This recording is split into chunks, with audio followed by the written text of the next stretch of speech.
आमुष्किं क्रियां सर्वां वद सुकृतिनं मम कर्तव्या सा यथा पुत्रे तथा च कथय प्रभो।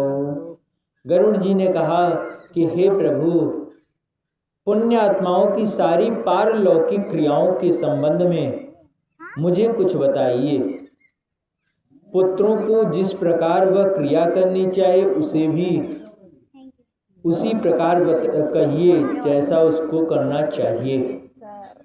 तब भगवान ने कहा, साधु पृष्ठं त्वया ताक्ष मानुषाणां हिताय वै धार्मिकार्च यत्कृत्यं तत्सर्वं कथयामि ते।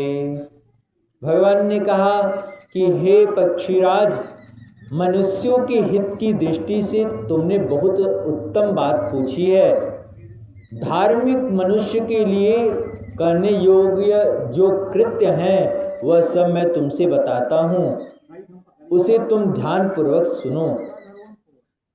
पुण्यात्मा व्यक्ति वृद्धावस्था के प्राप्त होने पर, जब उसको वृद्धावस्था आ जाती है, बूढ़ा हो जाता है, तब अपने शरीर को व्याधिग्रस्त अर्थात रोगग्रस्त तथा ग्रहों की प्रतिकूलता को देखकर और प्राणवायु के नाद न सुनाई पड़ने पर अपने मरण का समय जानकर, उसको प्राणवायु का जो स्वर होता है, जो हम लोग सांस लेते हैं तो कुछ न कुछ आवाज़ सुनाई देता है, लेकिन तब उसको कुछ सुनाई नहीं देता है, तो वह जान जाता है कि अब मेरे मरने का समय आ चुका है।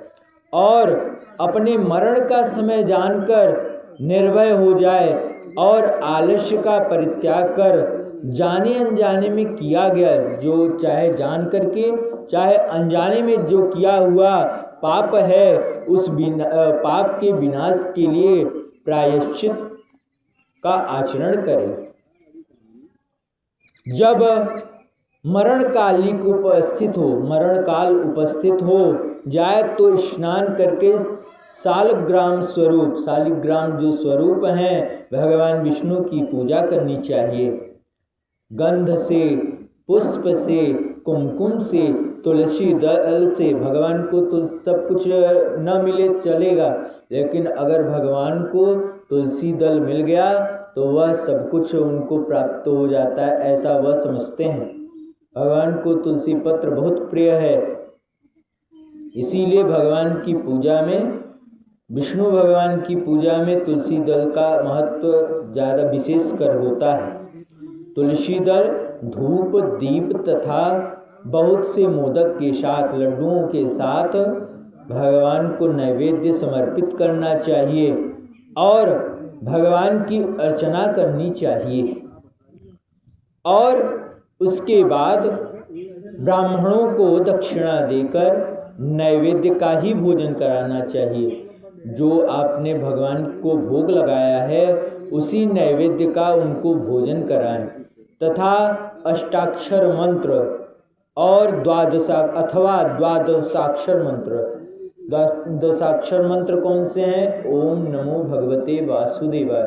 ये भगवान का कांटेक्ट नंबर भी है।